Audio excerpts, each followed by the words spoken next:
up from the 36 chambers, we have Project Camelot in the house. Check it out. This is Buzzsaw. Central Intelligence Agency. It was described by witnesses as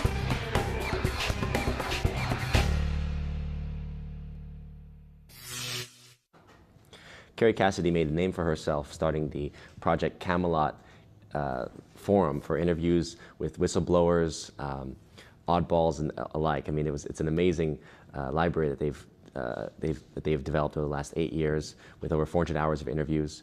And you name it, any major whistleblower or alien conspiracy theorist, abductee has been interviewed on their show, and she's here today to talk about her own personal experiences with the extraterrestrial, the paranormal, what she thinks is coming.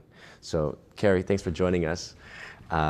Project Camelot is a household name for conspiracy theorists, I think, and you've done a tremendous job in 8 years of interviews, and you name it. You've brought people out of the woodwork that many people, for the first time stepping forth, has always been through Project Camelot. So, you've done a great job, and I wanted to, really begin by asking, what does it come from? What was your inspiration to do this show, to just take a camera and start interviewing your contacts and people on these very bizarre X-File subjects? Well, first of all, I consider it conspiracy fact, not theory. Conspiracy fact, or just people, you could say anecdotal. It's more anecdotes because a lot Well, of actually, times, it's witness testimony. Testimony, exactly. Yeah. And yes, it's all based on human testimony. In other words, live human testimony. I'm a guerrilla filmmaker, so I just basically put a camera in front of somebody's face and get their honest story as they see it, and I ask them the hard questions. I'm known as a somewhat relentless interviewer, and right now I'm in the other seat. Absolutely. But I got into this because, well, that's a long story. But basically, I had my own sort of ET, otherworldly experiences as a child. And then what happened was that I studied Eastern philosophy. I decided I wanted to reach enlightenment, and I connected all my chakras through multiple, samadhi experiences and Kundalini, activating Kundalini, and so on. And then I kind of continued on that path. Then I went to work in Hollywood for 20 years, and I got frustrated with the glass ceiling and decided to pick up a consumer-grade camcorder and go out and start interviewing the authors and the people that were on the circuit talking about UFOs and so on. I thought it would be a lark, and what happened was that as I started to do it, I found that I was good at it. And I would get a testimony, and I would get people to talk about themselves, and they would reveal things to me. So I then partnered with Bill Ryan. We ended up going to Tim Tadgell in England, and we were both inspired by the Camelot story, the vision of a utopian society where it was a horizontal without a hierarchy, and we wanted to get the truth out, so we decided to take my skills as a filmmaker, and I had worked in Hollywood. I'd written screenplays, I'd worked for top producers, and also shopped projects around Hollywood for a good long time. And so we took my skills on that level and his as a webmaster. We kind of put our skills set together and created Project Camelot. And we haven't looked back. People really went crazy for it in the very beginning and continued to this day, really. We have a huge audience out there, and continue to interview. I mean, I've done probably hundreds of like 500 interviews, but I have a radio show and I interview. We traveled the world basically with the camera, and we were unusual because we were such a small team. We didn't have all the bells and whistles and the right lights and so on, right. But we got the real testimony. And you've done a great job of sorting that and creating a library. But to begin it, what would how would you describe your early experiences? I mean, would you be able to identify what kind of beings you were in touch with? You know, obviously we've heard the stories of there's the Nordics, there's the reptilians, there's the Greys, there's certain categories of aliens. Do you know what it was that you were contacted by? Well, I seem to have a link up with the Pleiadians for one thing. And at one point we went to see Billy Meyer in Switzerland, and we couldn't get an appointment to have an interview. So we went on a Sunday in the morning, and just Bill Ryan and myself, and we were sort of hanging out there waiting for the place to open. And he has this big plaque that has a silver star on it, and it's all silver. And I stood in front of it, and he took my picture. You know, we were playing around and taking pictures. And the picture came out silver. And no other picture before or since has ever come out silver that I've taken. We've taken hundreds of thousands because I'm a photographer and we're always doing that kind of thing. And it was George Green, who's one of the people I've interviewed in the past, had the same experience where he had something strange happen when he went on the property where Billy Meyer lived. But the Pleiadians use the silver star, and that's their sort of emblem. So it was just a weird sort of like maybe a little message from the Pleiadians to me. Wasn't it Aleister Crowley that started the Silver Star Lodge? The AA, but you know, it's interesting that they both use, the Illuminati actually uses the silver star, but so do the Pleiadians, and I can't account for that. Because you think that the Pleiadians are, not think, but generally the Pleiadians are associated with like the Brotherhood of Light, more of like the light beings who are positive. they're more positive in theory. You don't think that there's, do you associate the Illuminati entirely with darkness? You don't think that there's any faction or anything that, let's say, that is a higher order of intelligence within the Illuminati that uses both dark and light, let's say? Oh, sure.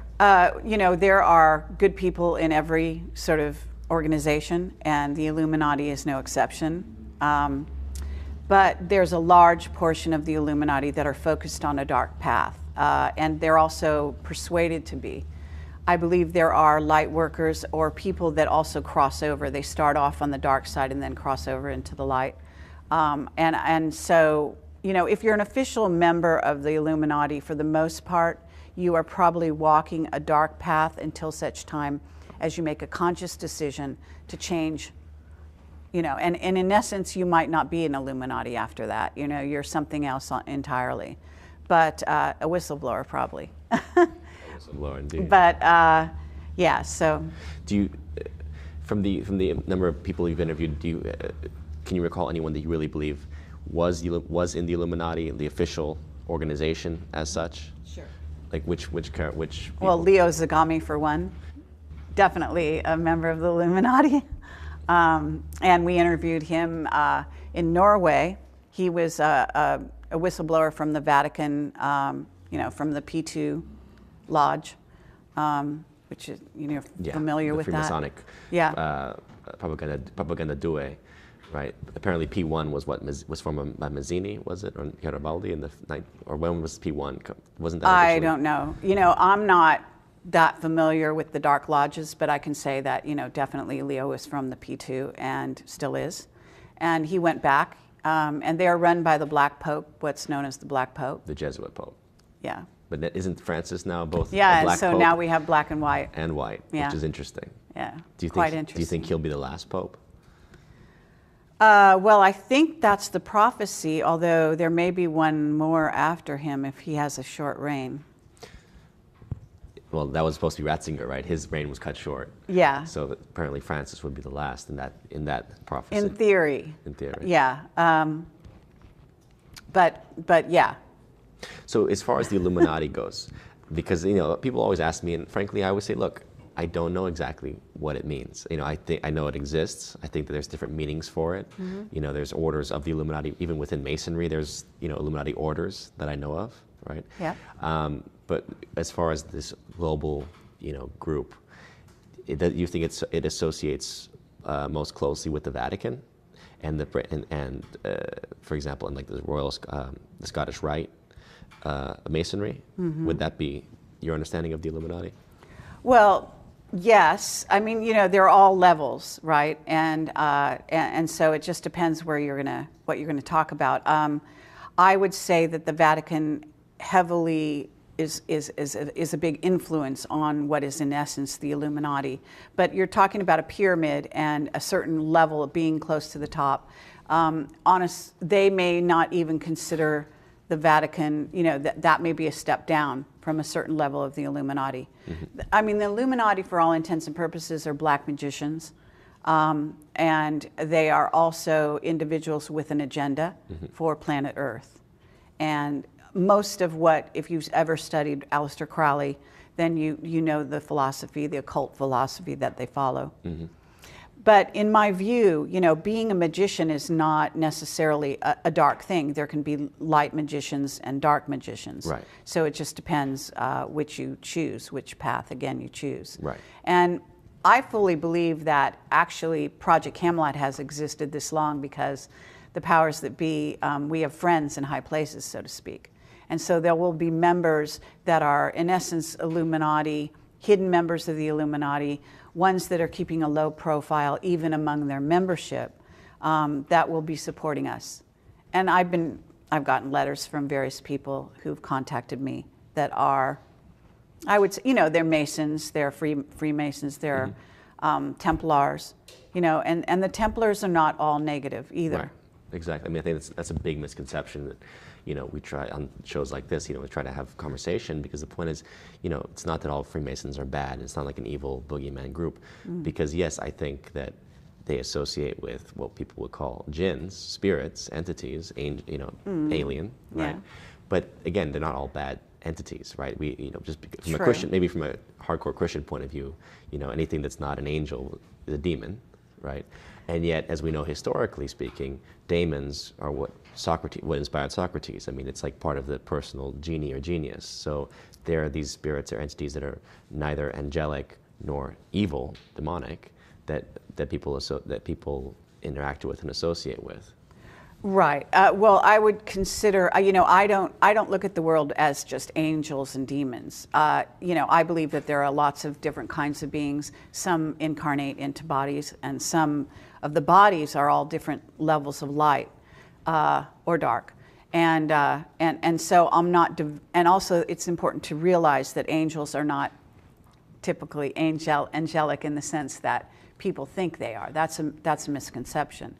As far as I'm concerned, the so-called halo that you see around beings of light is really more about activated Kundalini energy.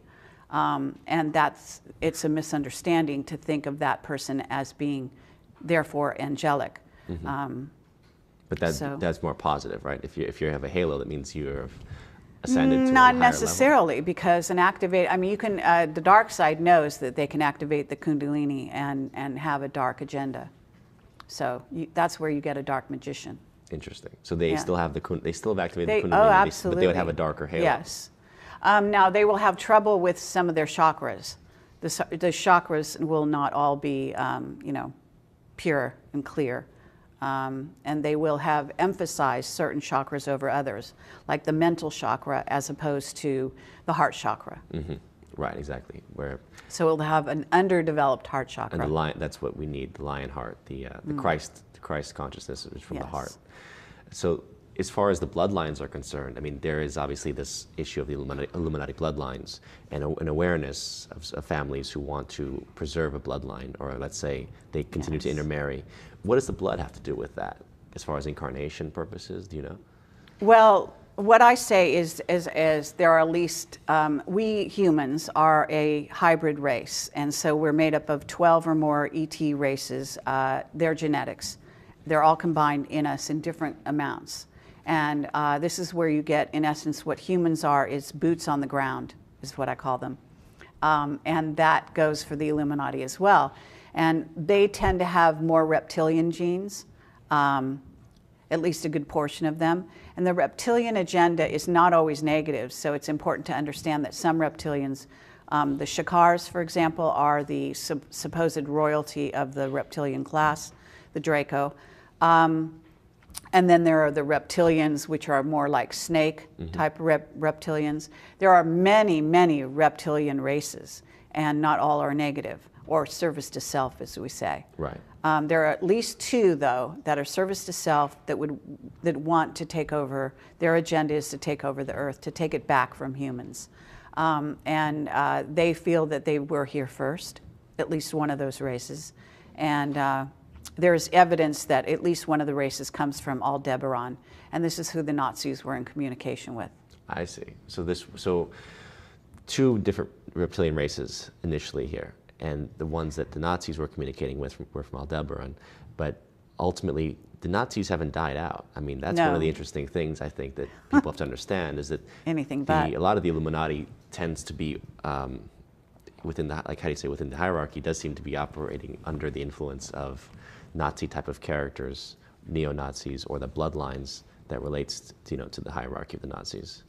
Is that what you've seen here, like as far as the United States is concerned even? Yeah, I mean, well, this is where, I bring in my whistleblowers. So first of all, there's, the Jim Mars, Joseph Farrell, talking about the Fourth Reich, which is the name of a book that Jim Mars has written. And it's all about how the United States brought the Nazi scientists over in paperclip, and that they started the secret space program. And the part that is in the general public is, of course, Los Alamos, and the nuclear bombs and so on and so forth. But it went much far beyond that, involved building UFOs, going interplanetary, and so on. So we're really talking about a highly developed secret space program that probably started around the time in the 1940s. And there's even evidence that, for example, the Nazis themselves may have been influenced by Tesla and Tesla technology, so that a lot of people think that the Nazis, being in contact with this race from Aldebaran, which was through these women psychics, the Vril, the Vril, that were getting this information. But there's also evidence that they may have been, there was a dialogue, in other words, and the Bushes were financing the Nazis from early on, from before they became, what was in essence the Third Reich, I guess you might call it. But again, this goes back to genetics and why the interest in racial theory, because as we know, the Bush-Harriman clan were very heavily involved in the early genetics programs here that actually inspired Hitler, right? The first eugenics conferences were held in the United States. Yeah, exactly. So, but again, there's a faction of those scientists that went to Russia. There's a faction that went to Argentina, and they have underground bases at this point. And Werner von Braun, of course, is one of the more well-known Nazi paperclip scientists who I think virtually ran the secret space program for a very long time in the early days. And I believe that he knew a great deal more than he revealed. He seems to have a very checkered past. And I don't know if you've ever spoken to Carol Rosin, who worked with him and for him, I believe. She knew him quite well. However, I also think that perhaps either she doesn't know his true past or she doesn't reveal it. And this is the type of thing where it's all about national security of this country. What level the secret space program really is at. Right. And I've got whistleblowers such as Jake Simpson that says they're about 10,000 years in advance of what we're living in now. Well, I wouldn't be surprised. I mean, my mind was boggled by the realization that the NSA had computers that were operating in 1965 at the level that our computers, the public had in 2000, were operating at. So right. What we got in 2000 was what the secret government had in 65. Absolutely. How about that? Right. Yeah, it's really incredible. And when you know that things about this, I mean, I'm pretty deep into the secret space program, as you can appreciate. And that's where most of my whistleblowers are giving us testimony, even behind the scenes. And let me say that whistleblowers at this time have really sort of quieted down. I think that what has gone on with Edward Snowden and with Julian Assange has sort of scared them to some degree, where a lot of them are going to ground, a lot of them are not wanting to go before the camera. Now, I'm hoping that'll turn around with shows like yours, which will bring more attention on an international level, to where people realize that and our policy at Camelot has been the best place to hide is out in the open. And so if you can get more famous as a whistleblower, and I'm saying this to the whistleblowers out there, you know, it is your job, it is your duty to report to humanity what's really going on. Because our humanity is basically experiencing a split.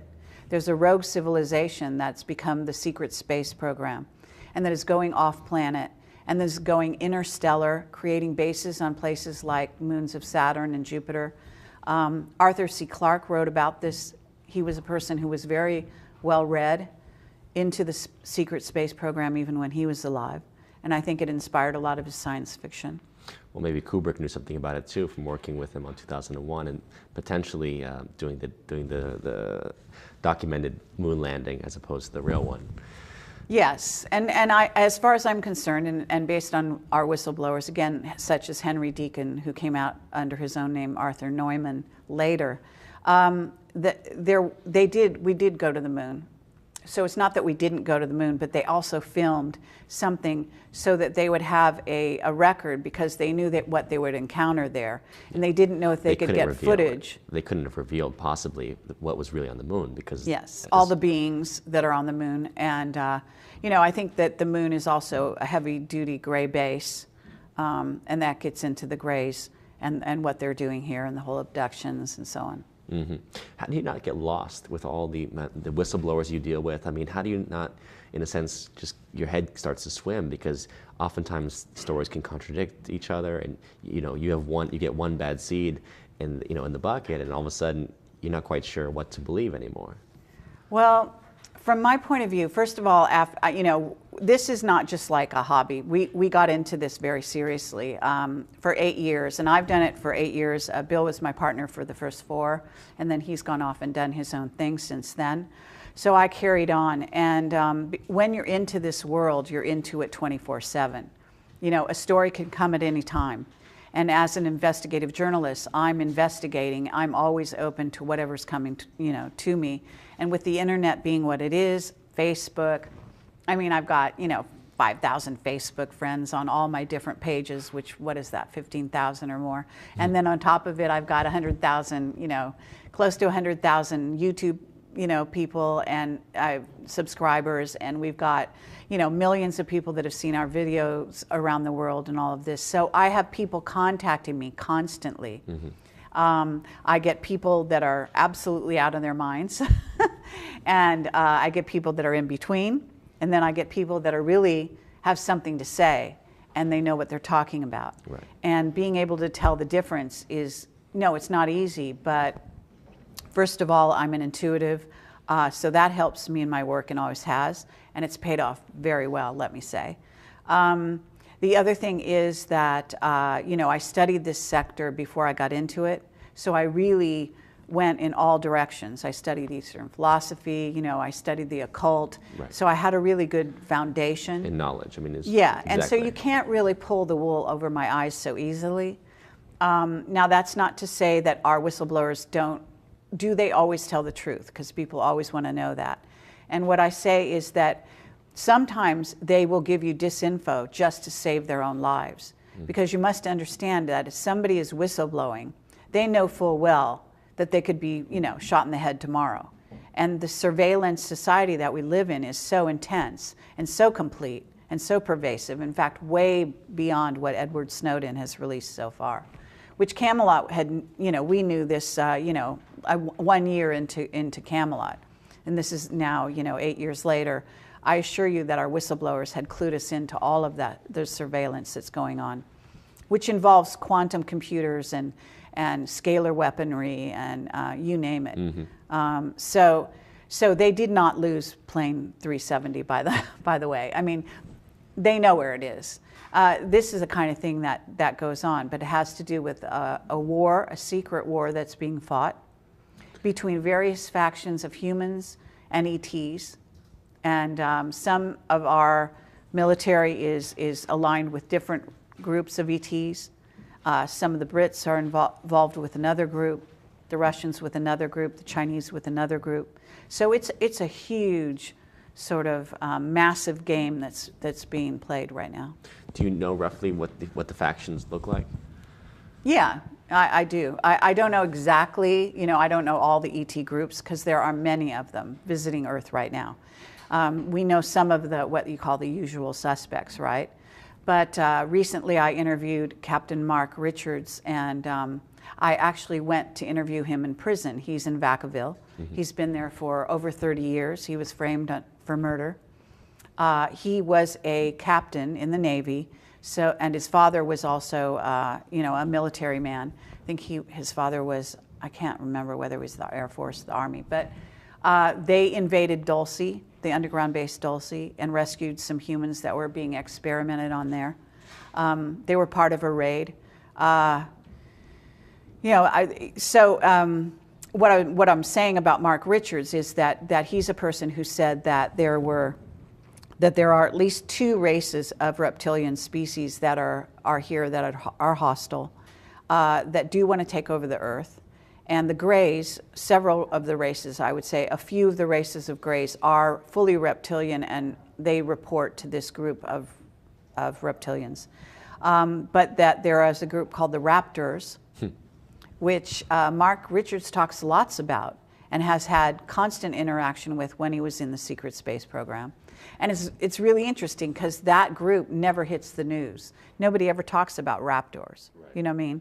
Are we talking like dinosaurs? I mean, do they have any resemblance to the dinosaur raptors, or just more aggressive? I think they do, actually. Yeah.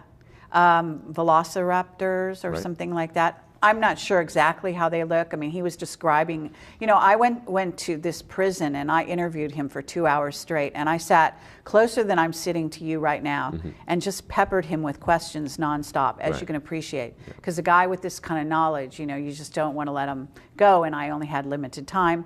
I couldn't take notes. I couldn't have a tape recorder, nothing. They wouldn't allow anything in the prison.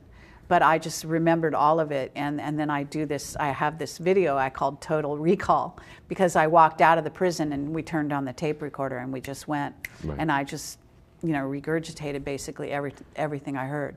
But so it was the ultimate, I mean, for people that have to understand, we are living amongst aliens at all times, basically. It's like Men in Black. They look human, but they're not. Right. That's the idea. Yes, and apparently Men in Black is quite accurate. I mean, what you've got is a secret space program and a secret government that is using the media, especially the entertainment industry, to release all of this information. And the television shows you're watching right now they're releasing truth all the time. But they put it in the guise of fiction. Right. And this is actually why I got into Hollywood. I wanted to make sci-fi blockbusters. That was what I really wanted to do. Yeah. But when I reached the ceiling and I couldn't get anywhere, I just, you know, decided to go off and do documentaries. And so I'm actually on my way back to make feature films based on all the incredible information that we've gotten, these incredible testimonies. But in Hollywood, did you ever come across the secret side of it, let's say? You know, because obviously we know there's a history of relationship between Wall Street and Hollywood, between the military and Hollywood, and the Illuminati, you name it. I mean, obviously it's a beacon of media, so of course there's going to be an influence and power structure as far as what gets projected into the minds of people. Did you ever confront any of these factors? Yes. I mean, and I had direct experience, because Project Camelot, we were involved in a True TV pilot, and it was based around what I do in Project Camelot, Bill Ryan and myself. And the whole, you know, we went out, we interviewed witnesses. It was shot on the road, and we had some of our top witnesses in the show, and they shot it. It was supposed to be, I think it was an hour or 2-hour pilot, I think an hour. And it was actually very good. It's on YouTube, so you can watch it. It's also on our website. They didn't go to series, but what happened during the shooting of the pilot is one of our witnesses, who is also a CIA agent, asset, whatever you want to call him, Gordon Novell, who's since passed on. He's no longer here. No, well, knowing Gordon Novell, I wouldn't be surprised. Oh, well, you knew him? No, I just know the story. This guy pops up all over the place in every conspiracy you can name. Well, I mean, I got to know him pretty well, and he actually called me up during the shooting. He's in the TV show as well. We interview him on screen, so you can see him if you're not familiar with him. But he's like he kind of had this persona that was a little like a 1940s gangster in the way he acts. And he was part of all kinds of clandestine operations, part of the Nixon administration, and even had said to be possibly involved in the Kennedy assassination, although he always denied it.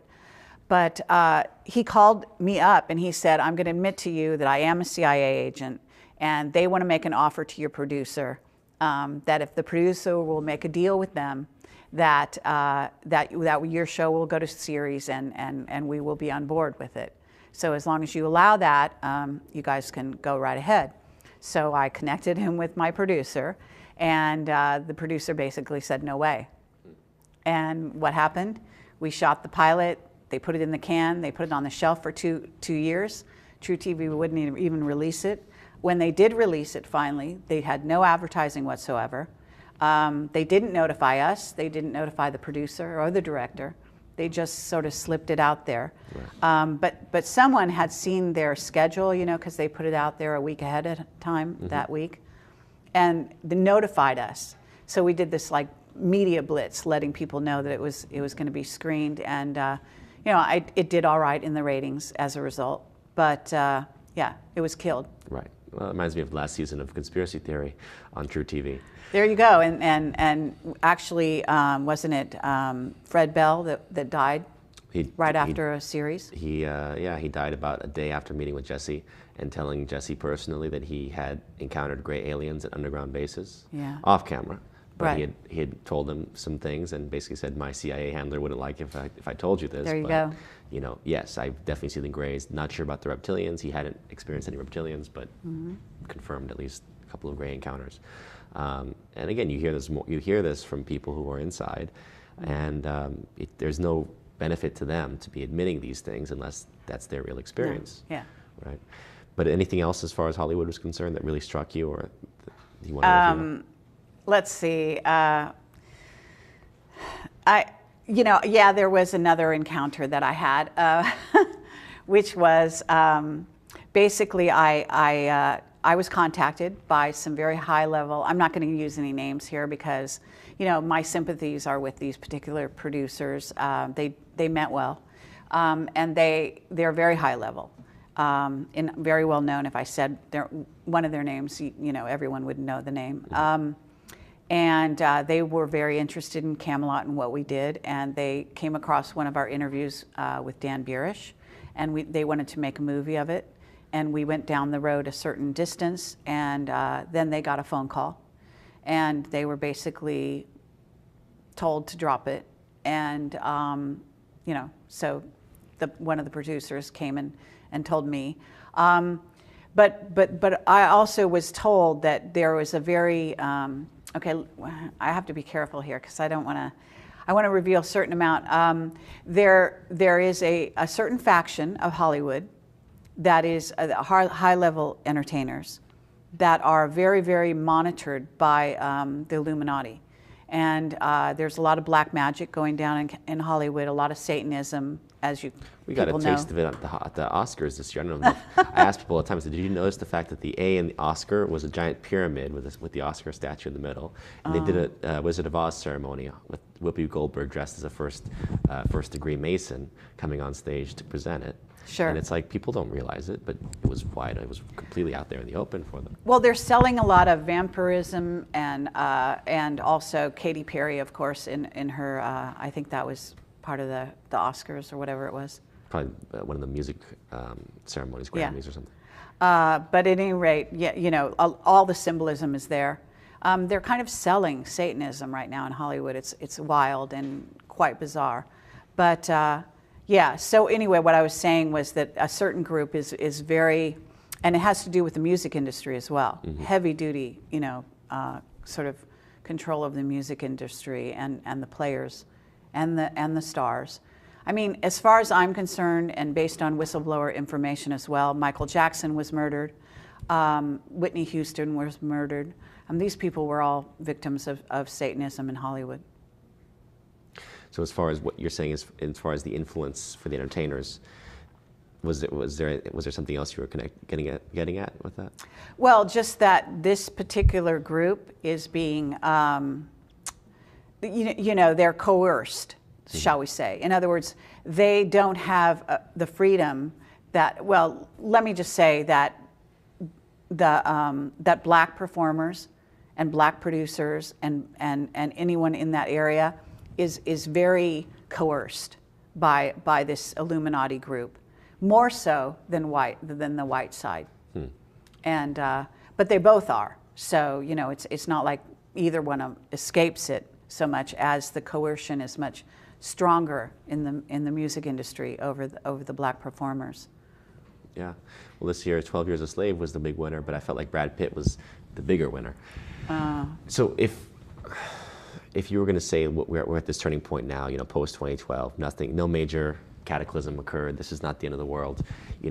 Do we see any light at the end of the tunnel? Do we see any dawn on the Absolutely. horizon? Is there anything positive coming from all these from all these this darkness that we've experienced? Let's say in the control of the Illuminati of the last few thousand years. Yes, because as far as I'm concerned, people like you and I, and there are many out there doing the same kind of job. In other words, we're waking people up. And as the consciousness rises on planet Earth, this is the real sort of enemy of the Illuminati and the controllers, so to speak. We're basically breaking the bonds of us as slaves here on the planet. In other words, working 9-to-5 jobs. I mean, you can appreciate, I just interviewed M.T. Kesh, and he's an Iranian physicist, nuclear engineer, who then became a free energy plasma physicist, and has gone down that road quite far, and created this thing called the Kesh Foundation. First was working, in all areas, but he moved from Iran to Belgium, and they created devices and so on. And then apparently the Belgian government turned against them and asked them to leave the country. And then he had to go to Italy, and he's been threatened again. So I just did a radio show. Actually, it was a live stream, live broadcast with him. He was on audio. I was on video. He didn't have the video set up. But the bottom line is they took down our website that night. He's now on the run. He has been threatened. And again, it's a Satanist. They want to torture his family right in front of him. They're trying to shut him up. But what he has is free energy, and so the way to do away with gasoline, oil, all of this nonsense that they use. That's the dollar itself. The dollar system is based on petrol. It's based there you on go. The purchase of oil and natural gas pipelines. I mean, Ukraine is about natural gas pipelines. Afghanistan. I mean, you name it. All these conflicts. Yeah, have all to the do with all the oil wars. and natural gas. Yeah, and actually, people are confused over the wars because they see that this oil idea is really sort of old and out of date. But the bottom line is, a lot of times we go into countries to take control of the stargates. It's much more about the stargates and the secret space affiliated types of things, ancient sites that have powerful energies. None of this is revealed to the general public, but it's really crucial information. And Iraq is one of those places.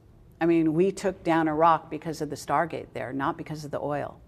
But why aren't we still there then? What do We get are. from it? We're absolutely there, and we're there underground. And they have complete control of the Stargate in Iraq, and they'll never let it go. They want to go into Syria for a similar reason, from what I understand, and Iran as well. But Iran is not going to allow that to happen. And so I think they have a sort of important opponent to that sort of venture here on planet Earth. I mean, they are trying to control who comes in, what races visit, and who don't. Their Solar Warden is the name of an interstellar space fleet that we have that patrols the solar system. And this is all information from my whistleblowers. Right. So. But Solar Warden would be run by the reptilian, like the negative faction? The secret space program, by and large, is run by the Illuminati and the negative reptilian faction, yes. However, I think within the secret space program, which is where I get some of my whistleblowers, you're going to have someone who as a soul decides to work on the dark side for a certain period of time, and then feels that they have a debt, they owe a debt to humanity, and they decide to come forward and reveal to the rest of humanity what's really going on. And that's what's really important, is that they can't stop that. So these are the signs of hope. A whistleblower is your best insurance that you're going to get the truth about what's really going on. Yeah. It's not documents, because documents can always be faked. Right. Right. Well, let's hope that the whistleblowers aren't going to be scared off, but like you said, by what's going on with Snowden. Right. And the overall fact that we are living constantly, right now, we're in a state of national emergency again, right? It's because of the Ukraine situation. And it literally, it's like since post 9/11, we're living in a world of goose-stepping and, and the Nazi Reich. I mean, it's this level of paranoia, fear, everyone get in line. You can't criticize the government. You can't criticize, our policies around the world. And I think we should look to Snowden as a hero, whether or not he was working with CIA auspices or any kind of factions that were supporting his move. At the end of the day, it's heroic that he stepped forward, the same way that Manning leaked the information that Assange has done. Yeah. All these guys are heroic for what they've done. Let's look to them as examples. We want more people like that to leak, because ultimately the system can break down if enough people basically jump ship, or they throw the captain overboard. Yeah, I mean, whistleblowers are, in essence, canaries in a coal mine. They're warning us that this thing is imploding. And Bradley Manning, I mean, I just want to say that person, he's really sacrificed himself for the good of humanity, to get the truth out. And he's been raked over the coals, thrown into the brig, and I guess we won't hear from him again, doesn't look like. But, I mean, one of my whistleblowers, Gary McKinnon, is another example of that. Now, he did get off. He, basically had a great defense and was able to get out of the what they wanted to do, which is to extradite him from the UK to America. And his mother was completely paranoid that he would end up in Guantanamo and never be heard from again, with good reason, sad to say. I mean, it's really unfortunate, but the United States has become the Fourth Reich for all intents and purposes. And a lot of people, I want to say, if anyone watches this internationally and what I'm saying actually gets out there, I want to say that, Americans are not as dumb as people think they are. And, you're a perfect example. Unfortunately, the mainstream media is as dumb as they think they are. That's another thing, or willing dupes, let's say. Yeah, but absolutely. So people can check out Project Camelot on YouTube, obviously. Yeah, and projectcamelot.org is our URL. And then your radio and on program. Facebook. And your radio program is Friday nights, 7 to 9 p.m. Revolution Pacific Radio. time. Revolution Radio. Yeah. Right. Very cool. Well, thanks for coming on. We could talk for hours, but I think we can let it to the audience to go and check out the archive and the library that you have available. Thank you. Because, it's a tremendous resource. So thank you for the work that you've done. You're welcome. And continue to do. Thank you. There you have it, folks. Another fascinating episode. I'm sure some of these ideas might seem like Star Trek, but I tend to believe that the reality that we see is nothing like the reality that truly exists. So this is Sean Stone reminding you that you are the revolution.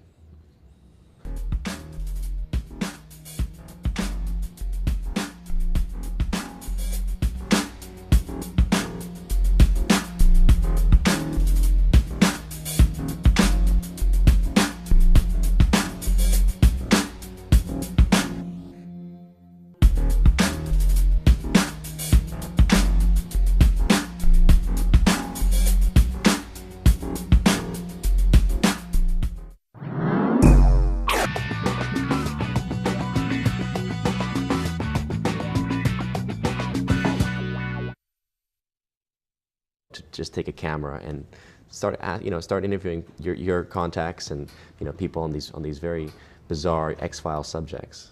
Well, first of all, I consider it conspiracy fact, not theory. Conspiracy fact, or just people, you could say anecdotal. It's more anecdotes because a lot Well, of actually, times, it's witness testimony. Testimony, exactly. Yeah, and yes, it's all based on human testimony. In other words, live human testimony. I'm a guerrilla filmmaker, so I just basically put a camera in front of somebody's face and get their honest story as they see it, and I ask them the hard questions. I'm known as a somewhat relentless interviewer, and right now I'm in the other seat. Absolutely. But I got into this because, well, that's a long story. But basically, I had my own sort of ET, otherworldly experiences as a child.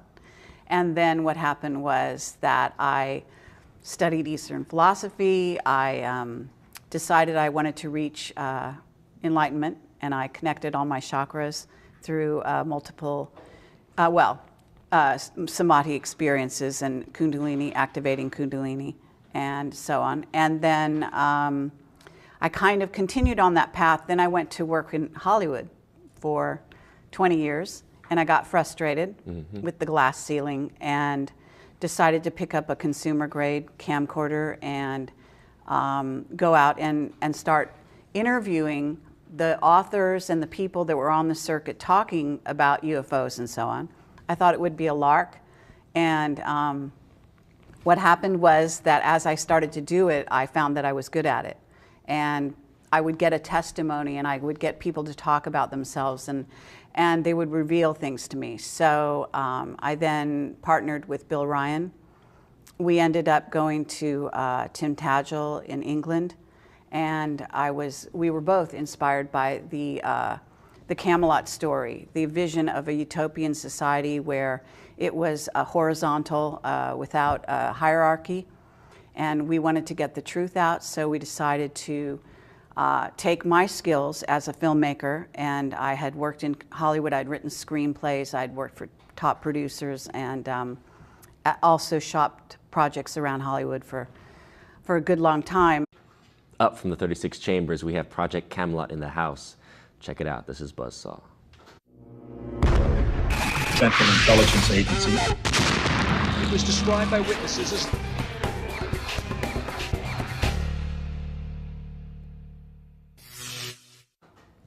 Kerry Cassidy made a name for herself starting the Project Camelot forum for interviews with whistleblowers, oddballs, and alike. I mean, it's an amazing library that they've developed over the last 8 years with over 400 hours of interviews.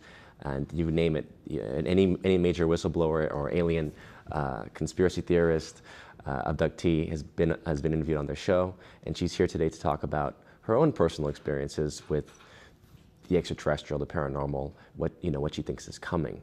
So, Kerry, thanks for joining us.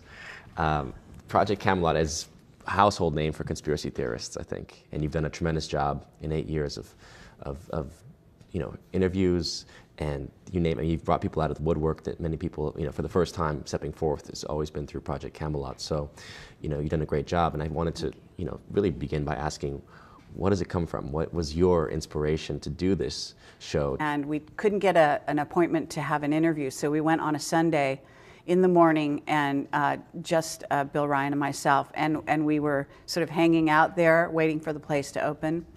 And he has this big plaque that has a silver star on it, and it's all silver. And I stood in front of it, and he took my picture. We were playing around and taking pictures. And the picture came out silver.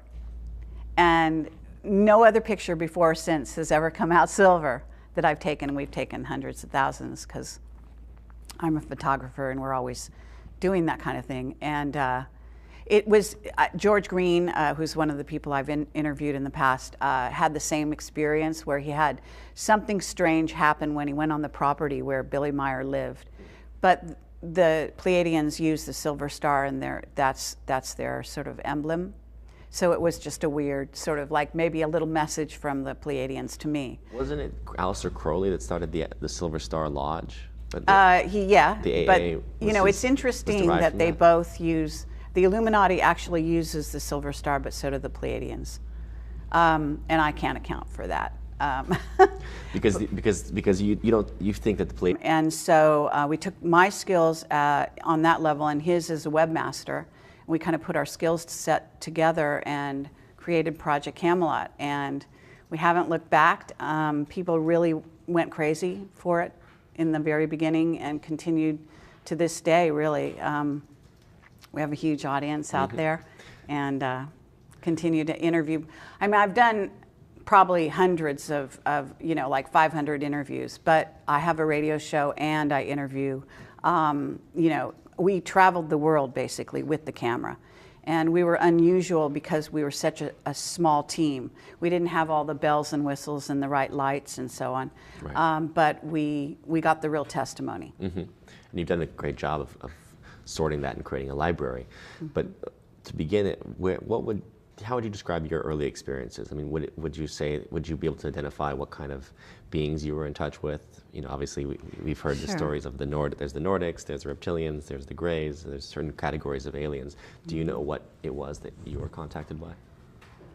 Well, I seem to have a link up with the Pleiadians for one thing. And at one point we went to see Billy Meyer in Switzerland.